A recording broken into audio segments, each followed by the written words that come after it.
রাজধানী ঢাকা ও পার্শ্ববর্তী এলাকার আকাশ আংশিক মেঘলা থাকার পাশাপাশি বজ্রসহ বৃষ্টি হতে পারে বলে জানিয়েছে আবহাওয়া অধিদপ্তর।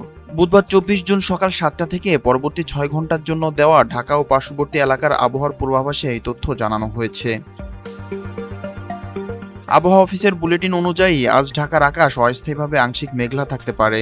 এই সময় আবহাওয়া প্রধানত বৃষ্টি বা বজ্রসহ বৃষ্টি হওয়ার সম্ভাবনা রয়েছে। সকাল থেকে দক্ষিণ অথবা দক্ষিণ পশ্চিম দিক থেকে ঘন্টায় ১০ থেকে ১৫ কিলোমিটার বেগে বাতাস প্রবাহিত হতে পারে। তবে বৃষ্টি হলেও আজ দিনের তাপমাত্রা প্রায় অপরিবর্তিত থাকতে পারে বলে পূর্বাভাসে বলা হয়েছে।